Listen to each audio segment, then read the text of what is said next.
estamos acompañados de la fiscal Siemens de Bielke, que nos va a dar detalles sobre lo que ya hablábamos hace unos días atrás, que era sobre la imputación hacia Silvia Magno, esta empresaria que realizaba viajes sin autorización hacia Salta, trayendo gente justamente a nuestra ciudad. Fiscal, gracias por su tiempo. ¿Nos puede ampliar sobre esta imputación hacia Silvia Magno? Sí, efectivamente, el día viernes de la semana pasada formulamos la imputación, se la citó a audiencia, en la cual ella se abstuvo de declarar y manifestó que va a presentar el descargo por escrito. En este caso particular veníamos investigando desde el mes de abril.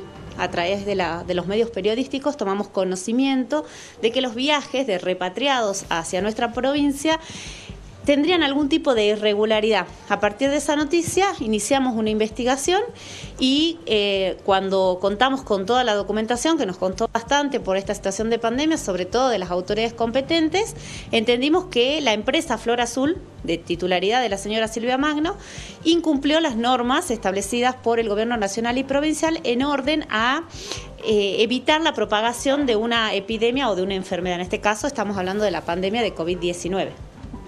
Compañeros, ¿alguna consulta? Los escucha la fiscal. Varias. Y dentro de estas irregularidades, doctora, buen día, discúlpeme. ¿Cómo puede ser que un colectivo pueda llegar desde Buenos Aires a Salta o hacer el viaje en vía contraria sin haber sido detenido o controlado en alguna de las provincias argentinas? Bueno, la explicación que nos dio la autoridad competente es que estos colectivos eran verificados en el lugar de origen, es decir, de donde partían en el viaje, y recién eran controlados en el lugar de destino. Los colectivos no eran verificados internamente porque obviamente con esta epidemia de COVID se habían dispuesto medidas en orden al cuidado de las personas para que no ingresaran a las unidades. Pero en este caso particular, obviamente, la constatación al no haberse hecho permitió que se trasladen las personas con las irregularidades que conocemos ahora. Cuando hay, doctora, una imputación, ¿la empresa puede seguir trabajando? Sí, en principio hay una situación que es que toda persona que es imputada de un delito se considera inocente hasta que se demuestre lo contrario. Así que hasta que no existe una sentencia condenatoria y firme, claro, en principio nosotros tampoco tenemos la facultad para inhabilitarlo. Eso dependerá de los organismos de control que sí pueden aplicar sanciones de tipo administrativo y tengo entendido que la AMT ya lo ha hecho. Doctor, hace algunos días alguna de las irregularidades que habría tenido la empresa es que no figuraban los choferes o en la nómina de choferes había personas que no estaban o bien quien manejaba el colectivo no estaba registrado. ¿Esto es así? Sí, estas empresas de transporte, previo a iniciar el viaje, tienen que llenar un formulario con carácter de declaración jurada que se denomina DUT, que es un documento único de transporte, y allí se deben consignar fielmente, por eso es bajo declaración jurada, los datos, tanto de las personas que van a conducir los vehículos, los datos de los vehículos y las personas que van a ser transportadas en esos vehículos. Cuando tomamos conocimiento de los DUT y cuando verificamos la cantidad de pasajeros y los choferes a través del puesto de control en el ex viaje a uno, nos damos con esta situación de que en la mayoría de los casos no coinciden la cantidad de pasajeros y en uno de los viajes el chofer que había sido declarado no era la persona que conducía el vehículo y claramente es un incumplimiento de las normas de carácter administrativo.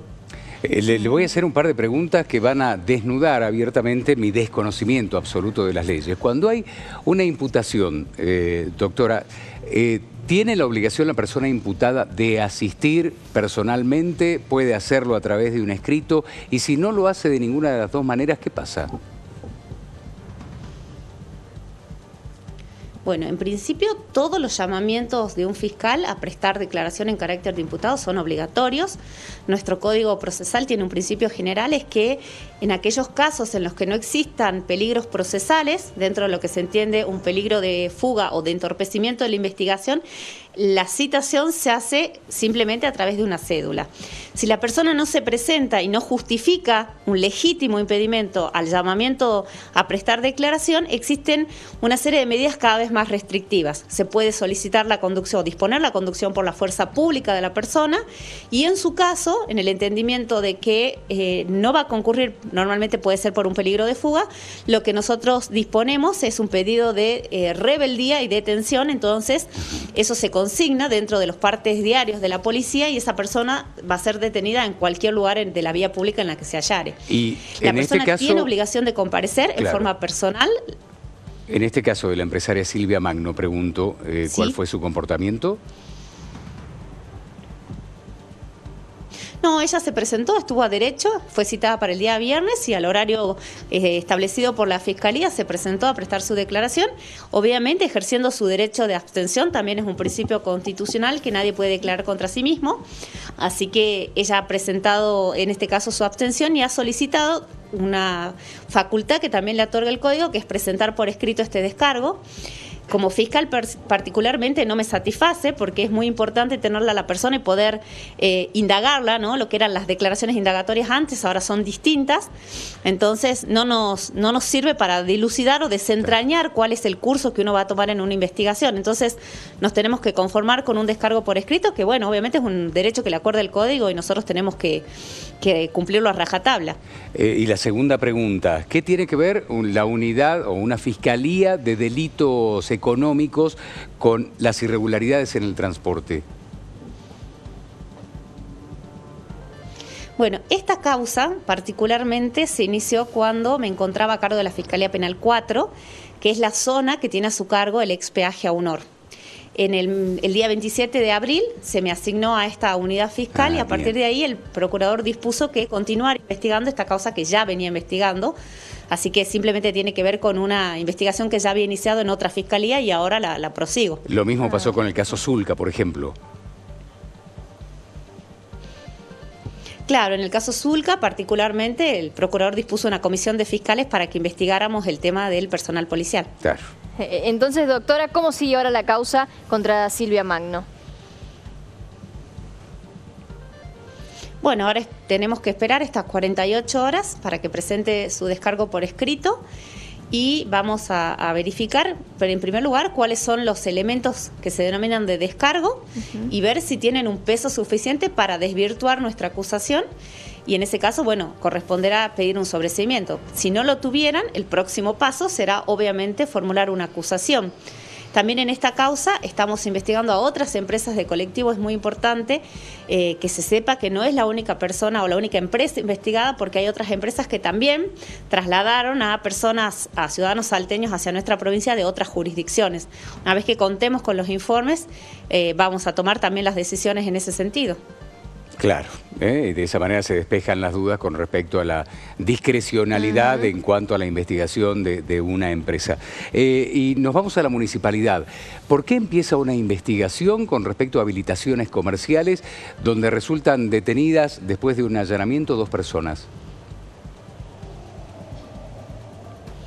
Bueno, esa investigación se inicia a raíz de una denuncia que fue formulada por la secretaria de Habilitaciones Comerciales, la doctora Zapata, en la cual nos pone de manifiesto que habían tomado conocimiento de un certificado de habilitación que era ideológicamente falso, es decir, el contenido del certificado en su apariencia parecía un certificado válido, pero en el contenido era falso. Cuando toman conocimiento de esta situación y verifican ese número de certificados, se dan con la novedad de que pertenecía a otro comerciante que había solicitado una habilitación en otro comercio totalmente distinto. A partir de ese momento, cuando nos informa quiénes eran las personas que tenían a su cargo realizar estos trámites, hemos peticionado al Juzgado de Garantías una medida de allanamiento que fue, bueno, pública lamentablemente el día martes, porque siempre las medidas de allanamiento intentamos que no sean públicas hasta que se obtengan todos los elementos que requerimos para la causa, y se dispuso la detención a través del juez de estas 2 personas que ya fueron imputadas el día martes también, y vamos a esperar ahora qué resultados tiene el análisis de los CPU que hemos secuestrado de la municipalidad. Y a partir de allí verificar qué participación tuvieron estas dos personas. Esta mañana estuvo el comerciante que tenía este certificado y bueno, vamos a ver en función de su declaración si es que existen o no otras personas involucradas. Nos ha aportado datos importantes, así que vamos a ver a qué curso nos lleva esta investigación. O sea, doctora, que el comerciante no tendría nada que ver con la falsificación de la habilitación, ¿no habría una relación entre el comerciante y los empleados de la municipalidad o un pago para esa habilitación? En principio no. Dentro de las manifestaciones que puedo contar nos dijo que él, en función de esta pandemia, no se quería acercar al centro cívico municipal a realizar el trámite y obtuvo el trámite a través de una tercera persona que entendemos podría llegar a tener esta vinculación con estas empleadas municipales. Vamos a ver, acaba de terminar su declaración, así que vamos a ver cómo continúa la causa. Bien, ¿y esta es una sola causa, doctora, o a partir de esta podrían abrirse más investigaciones sobre otras habilitaciones que pueden haber sido otorgadas ilegalmente? Y no es una hipótesis que uno pueda descartar, ya lo hemos visto con el tema de las licencias de conducir, donde la investigación no está cerrada, no hay muchas novedades porque estamos en plena investigación, a ver si hay otras personas que pueden haber participado de estos delitos que obviamente producen un grave perjuicio a la administración pública, a las arcas municipales, particularmente por la falta de ingresos de los fondos correspondientes, pero también son delitos que perjudican a la fe pública, ¿no? Estamos hablando de instrumentos públicos que permiten habilitaciones o, por ejemplo, en el caso del empleado del Tribunal de Faltas, el retiro de un vehículo sin la autorización correspondiente, en donde se cobró una suma muy inferior a lo que correspondía que ingrese al Tribunal de Faltas. Entonces, todas esas situaciones irregulares las estamos investigando y, bueno, no son hipótesis que se puedan descartar para nada. ¿Habría más detenidos, doctora? Y nunca se puede descartar esas hipótesis. Vamos a trabajar ahora con la división, ahora ya tenemos más datos y una vez que tengamos todos los datos aportados por el testigo y que sean analizados, vamos a tomar decisiones en algún sentido, ¿no? Ya sea una detención o a través de un pedido de allanamiento. Veremos cómo nos lleva esta causa. Bien, bueno, nos seguiremos de cerca. De cerca. Muchísimas gracias, doctora. Ha sido usted muy gentil. Le deseamos que tenga un lindo día.